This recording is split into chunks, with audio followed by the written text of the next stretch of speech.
Welcome to episode 52 on the Live Blissed Out podcast. When you want to make a change, did you know that when you concentrate on changing your behavior first, that the change will always be temporary? Hello, action takers. Welcome to Live Blissed Out, a podcast where I have inspirational and informational conversations with business owners and subject matter experts to help us get the scoop and the lowdown on a variety of topics. Tired of hesitating or making decisions without having the big picture? Want to be in the know? Then this is the place to go. I'm your host, Marissa Houston, helping achieve bliss through awareness and action. Thanks for joining me. The information, opinions, and recommendations presented in this podcast are for general information only, and any reliance on the information provided in this podcast is done at your own risk. This podcast should not be considered professional advice.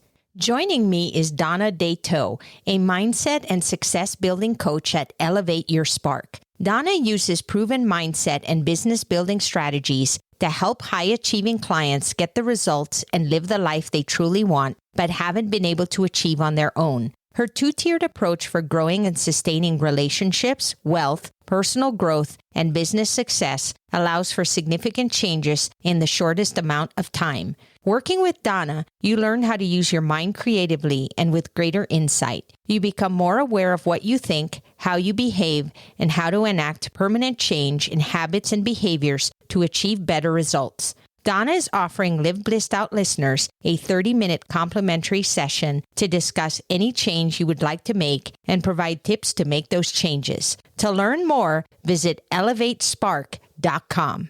Whether you're a business, maker, or coach, Crowdcast is the simplest way to connect with your community over live video with webinars, Q&As, live courses, or summits. It's designed to be as quick and painless as possible with easy setup, a single URL, and no required downloads. The interactive Q&A, chat, and polls feature create real conversations. Connect through HD streaming with no delay, invite attendees on screen, and broadcast to platforms like Facebook Live and YouTube Live. You can track performances with advanced analytics, communication with in-app emails, and connect to over 500 of your favorite tools with Zapier. It even integrates with Patreon. Start your limited 14-day free trial with 10 live attendees and 30-minute sessions with all business features included. Just follow the link in the show notes to let Crowdcast know I sent you and help support the show. With Crowdcast, your stage is ready. Donna, so nice to have you on the show today. Oh, Marissa, I'm so happy to be here. Thanks for having me. I'm having a nice cup of tea, and I'm just looking forward to the dialogue that we're going to have. And it is relating to the knowing and doing gap. And what exactly is that? When we talked about having this conversation, it got me thinking about our educational years, when we go to formal schooling at all times in our lives and we learn so much information. But then in today's world, things are very different because now we're getting hit with information from so many more angles than we're used to. When we went to school, we read a book. It was very, very simple. But nowadays, there's so many things we can do to learn about information. Podcasts, for example, are one medium for that. And we get so much information put in front of us that it becomes overwhelming. We are inputting information into our brain, but we get to the point where most of us take the information, but we don't do anything with it. There's no action that is put out based on what we learned. Why do we seem to be so interested in learning so much information if we don't actually do something with it so that we can get the results that we desire? That is a great question, Marissa. And the answer is this is how our whole system is set up. Did you know that corporations in America today spend over $60 billion in 1 year in training their people? This is just knowledge. So it's coming from everywhere. Our educational system is set up that way. Everything is set up to give us knowledge. We're just programmed from day one. Why aren't we doing anything to take it to the next level? If we don't apply it, we forget it. and then we don't see any results. So it's almost like this false sense of hope. We get the information, we go, oh, now I know how to do that. But then you don't do anything with it. So what good is that going to do us? And that is where thinking comes in. Because we are programmed to absorb so much information that we forget about the thinking component. And in our minds, we have the conscious and the subconscious. Well, our results of what we do comes from the subconscious. It doesn't come from the conscious knowing mind. The knowing mind, the conscious mind, is the intellect. That's where we absorb all the knowledge. 96 to 98% of all of our results, the things that we do, comes from the subconscious. So first we have to understand that there is a difference between what happens in the consciousness and what happens in the subconsciousness. And the very first thing people do when they get new information, they'll say, okay, I'm going to change this behavior. And this is a great example. I think nearly everybody can relate to this. I'm going to go on a diet and I'm going to release some weight. And I don't use lose weight because when you say lose, the brain immediately says, oh, I'm going to go find that for you, Donna. Thus, we have the yo-yo dieting. So you go on a diet and you say, okay, I'm going to cut down on my carbs. I'm going to cut down on my sugars. I'm going to walk in my neighborhood or at Wash Park for 3 days a week, and I'm going to go to the gym 2 to 3 days a week. So we look at our behaviors and we concentrate on changing our behaviors. And that's actually the opposite of what we should be doing, because when we look at our behaviors, every single time we get temporary results. And what we want, of course, is permanent results. We want to be able to walk by that piece of chocolate cake with a scoop of ice cream and go, no, that's not for me. We have to begin to think in a different way if we want to get different results. Going back to this knowledge thing, you watch videos, you read books, and they all tell you, just start with a habit. Tell yourself you're going to do this, and then after a certain number of days, let's say 60 days or whatever, it's going to be a habit and you're going to be good to go. But turning that into a habit is such a challenge for most people. They give up way before they hit that 60 days. How do we make that mind shift from concentrating on the actual behavior versus the mindset or the reason behind why we want to reach that goal that we've set for ourselves? In our subconsciousness, we have a multitude of what's called paradigms, or some people call it programming. And this programming started when we were babies. We've been programmed all our lives to think a certain way, to feel a certain way, to react to certain things that happen to us in a certain way. Our self-image is formed in our subconscious. So what we have to do is we start with the subconscious. And let's go back to the diet example. Instead of telling ourselves, okay, I want to release 20 pounds or whatever it is, let's turn that on its head. And what we need to tell ourselves is, I am a fit, healthy, and muscular size, and you put the number in. I'm just going to say size 8. And before we say that, what we need to do is come from an area of gratefulness, because the universe, I believe, honors the gratefulness. So the format, if you want a formula, is I am so happy and grateful now that. And those 3 words, grateful, now that, are the 3 most important words in that formula. So let's just go back to the diet. I am so happy and grateful now that I am a fit, healthy, and muscular size 8. When we are changing the paradigm in our thinking, and one of the paradigms along the lines of dieting is, I've tried 16 million diets, they've never worked. Oh, I'll never get this weight off. Oh, I never can look like that. I mean, this is all of our negative talk that's coming from our paradigm.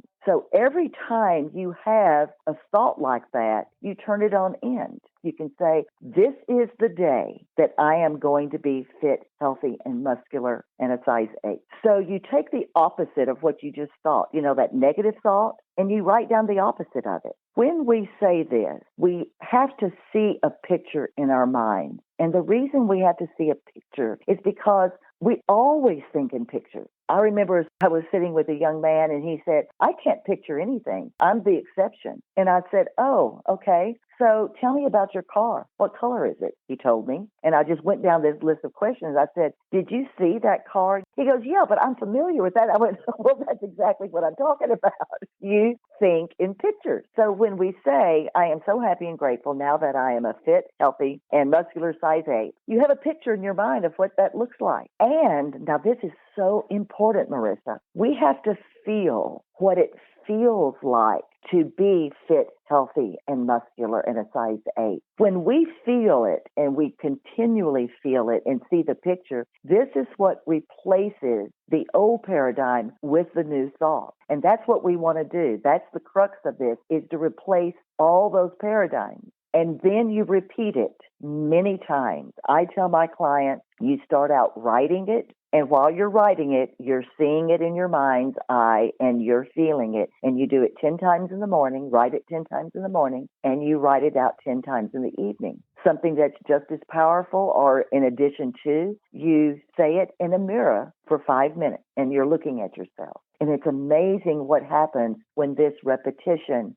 goes on day after day, week after week. That is when people start seeing results. And it's a law of the universe, so it has to happen. Donna, do you feel that it helps when you put in a visual representation of how you felt during the time when things were good? So for example, let's go back to this diet thing. If you were 40 pounds lighter before and you felt healthy and active and happy, and now you're feeling like that 40 pounds is a weight on you because you're unhealthy, you just don't have any energy. It's not about looks or anything. For some people, it might be, but we're really talking about quality of life, feeling good about yourself inside and out. And so if you had a visual picture of a time when that was the case for you and you put it up there as a reminder, do you find that to be helpful? Oh, absolutely. I'm so glad you brought that up. The visual reminders are so strong in reinforcing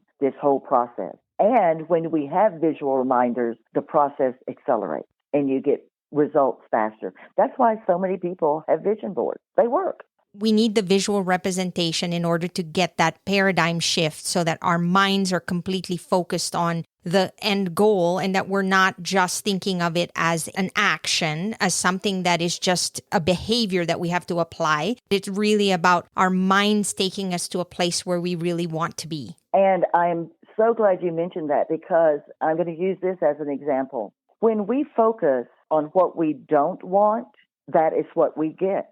When people are in debt, for example, and all they can think about is their empty bank account and their bills piling up and they're in debt, they cannot get out of that cycle because that is what they are thinking about. And that's what you have to turn on its end and say, I am so happy and grateful now that every month I am paying my bills. I am so happy and grateful that I am a money magnet. Whatever those turning that on its end looks like, we propagate what we think about. And so I'm constantly catching myself and my friends and my clients and going, I don't want that anymore, but I'm thinking about it all the time. You're so honed into the negative. Yes. Maybe somebody has never had financial success, and that's all they can think about. I'm never going to be a success. I'm never going to make a lot of money. Well, you're not, because that's what you tell yourself all day. Turn it on its end, write down the opposite of that. And this is what I find fascinating.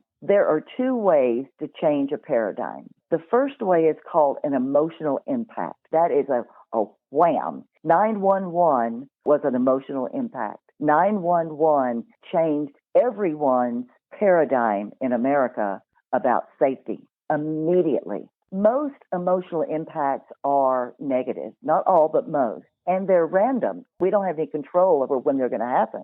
The coronavirus, emotional impact, changed so many paradigms about our safety, about being around people. The second way to change a paradigm is through repetition.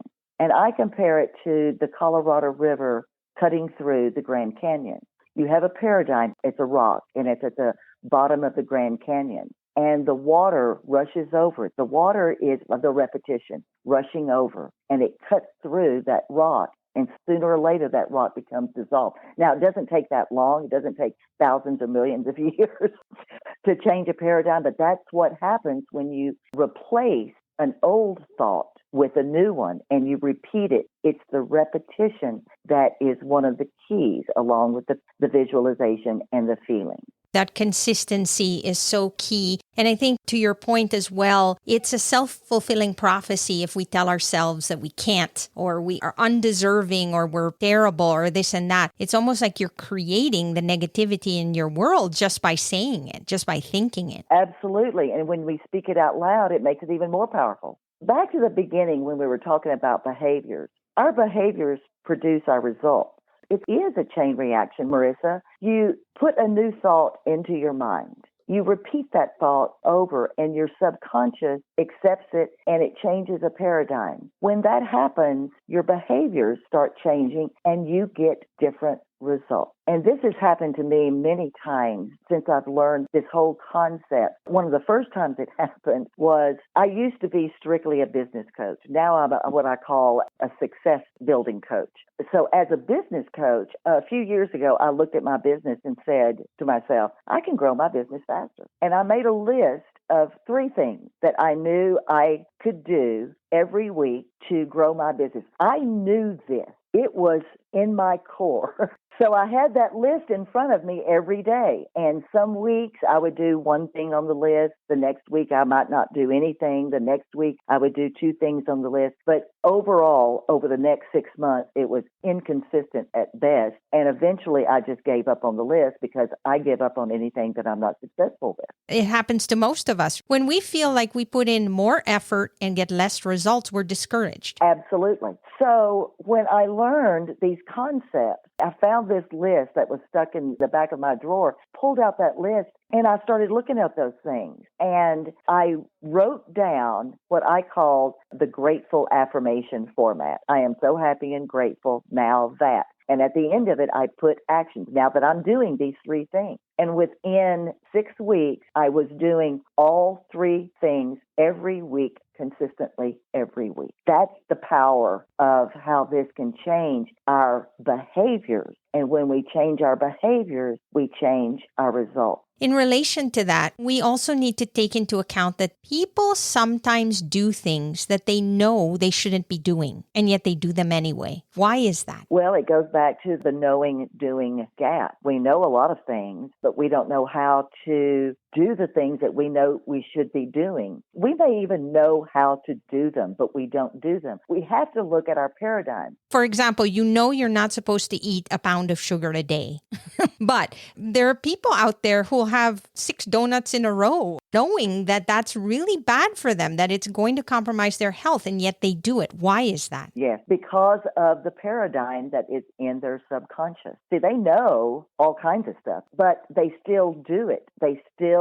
do what they know they shouldn't do, and it's because of the paradigm. The best thing I know to do is to look at a result that you are getting. I am 50 pounds overweight. That's my result. Now, what do I think about that? Well, I don't like it. And, I've tried so many diets before and they don't work. Okay, there's one paradigm right there. Diets don't work. And we hear it all the time, diets don't work. So what does work? Well, eating healthy works. Oh, okay. That's thinking of the opposite. So I'm so happy and grateful now that I am a healthy eater each and every day. It's so simple. At first, it sounds kind of overwhelming and complicated, but it's very simple when we start looking at our real thoughts. So you look at all of these thoughts that you have about your results. Those thoughts are your paradigm, and that's what you change. That's what you flip it on its end, write down the opposite of, and you will get the results that you want by the repetition. Not only that, but I also think that you can put in an exercise like why, because what works, for example, for one person might not work for another. So sometimes you'll talk to people and you'll say, well, why are you not eating healthy? And they'll say, because healthy food doesn't taste good. I like eating lots of food that has flavor, and I don't feel that this food has flavor. So then you might then say, well, how can I still enjoy flavorful foods, but not eat too many bad things? Like maybe portion control could be something that I could start to focus on that will help me still eat what I enjoy, but not eat as much of it. There are different ways to approach a problem, and one may fit one person and one may fit another. And that's why we have all these different diets out there, because some people are okay with low carb and other people say, there's no way I'm going to give up my pasta, but I think that I can eat low calorie instead and maybe have less pasta. Yeah, everyone is different because their paradigms are going to be different. One of the things I find so fascinating is when I am making a change and it's going to happen,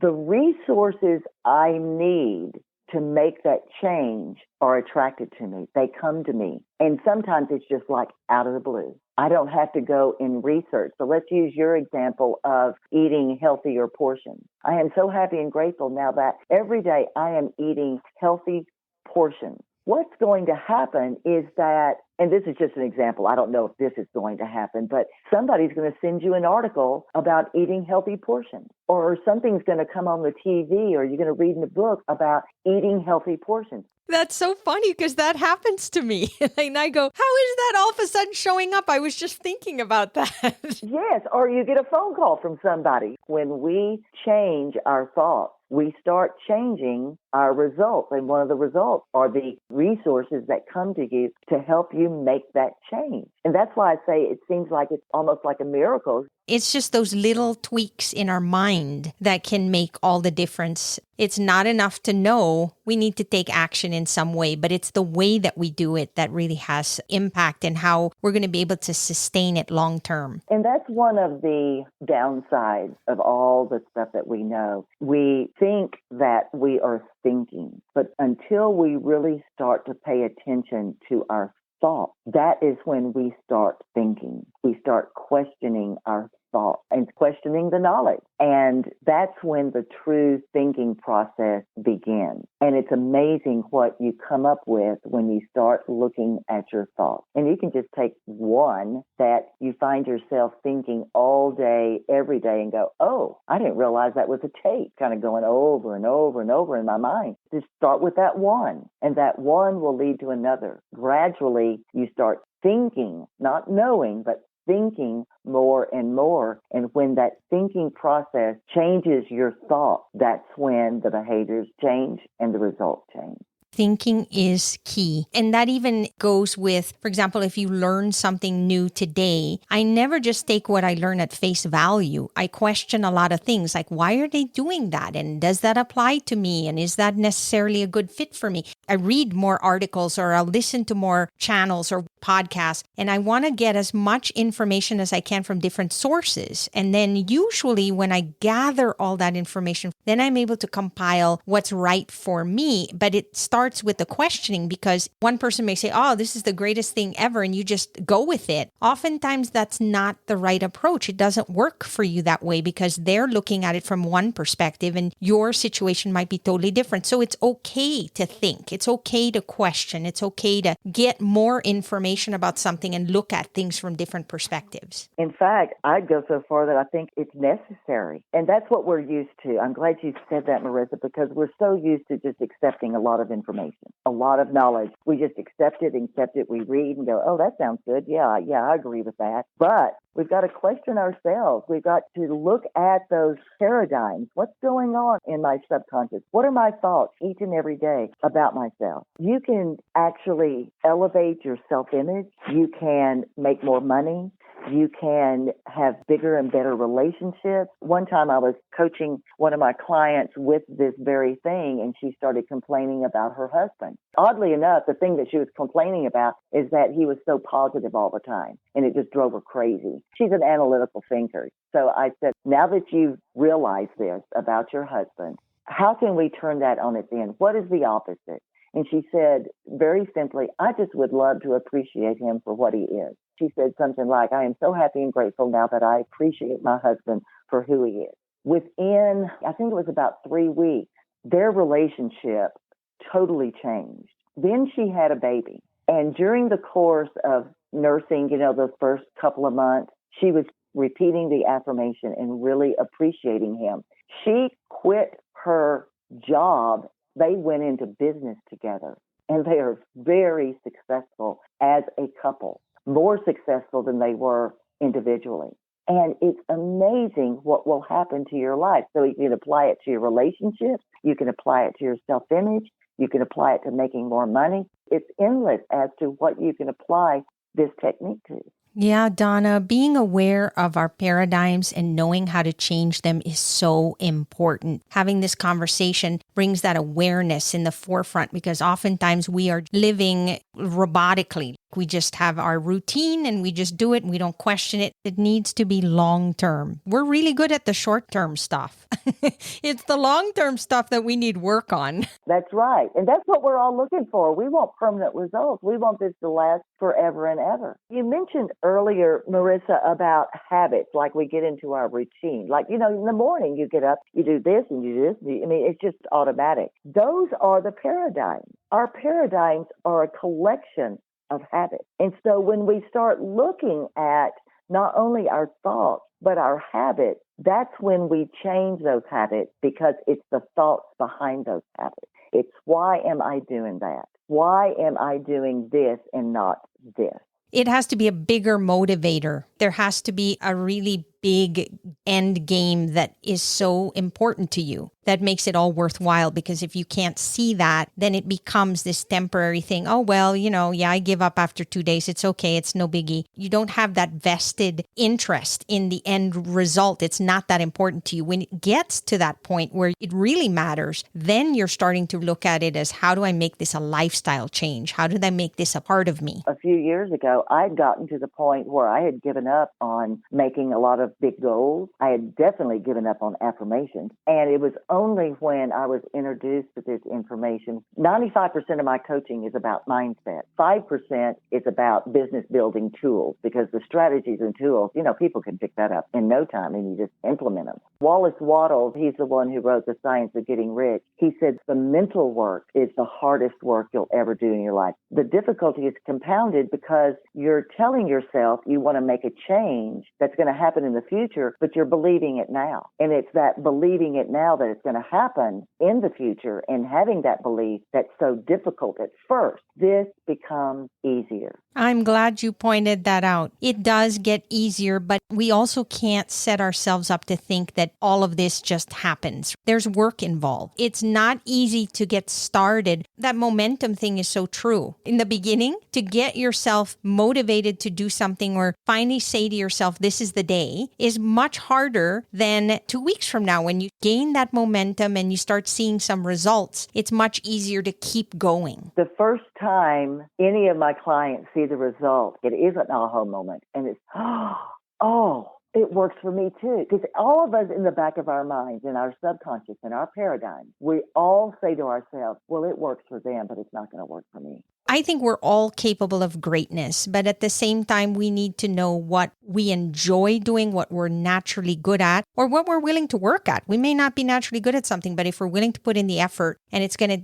be harder to get to where we need to go, but it's okay because that's what we choose to do, that's fine. But if I wake up tomorrow and say, hey, I decided I'm going to be an astronaut, I don't know that that's necessarily a realistic goal at this point. Trying to make sure that what you want to achieve is something that you're able to achieve, and then believe that you're capable of doing it provided you put in the work. Because let's not kid ourselves, there's work involved, and oftentimes we compare ourselves to other people and we look at their successes and we say, wow, how lucky are they? They're so wonderful. Look at me. I'm not able to do that. Yes, you can, but it'll probably take 5 years of hard work to get to where they are, because that's probably how much time they put into it. Because we don't measure that. We're only seeing the surface. We're only seeing how successful they are now, but we really don't see the back end of what they've had to do and the sacrifices they've had to make to get there. We're seeing the end result, and that's the result that we want. Two things when people are setting goals. I do believe in lofty goals, or what we call fantasy goals, or the big goals, but then there's goals in between to get there, because the lofty goal would be something that maybe can be accomplished in that 5 years or 10 years.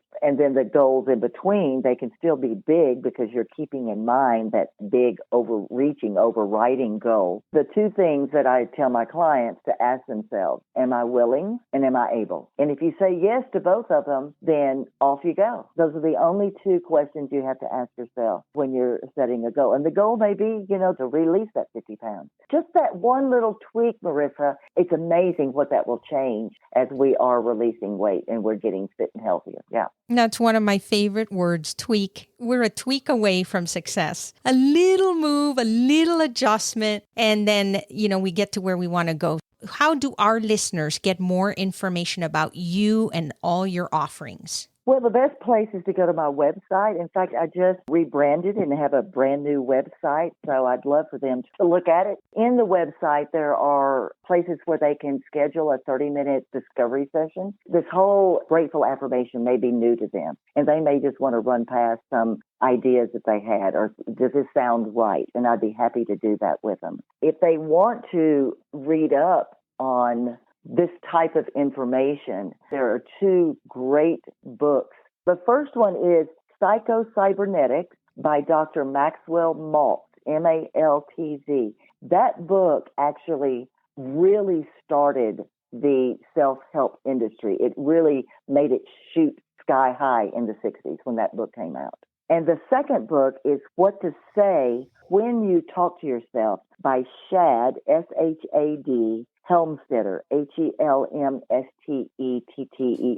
Those are the two most powerful books to help begin this process and to understand how the mind works, really what's going on, and to help people understand that they can enact change and permanent change.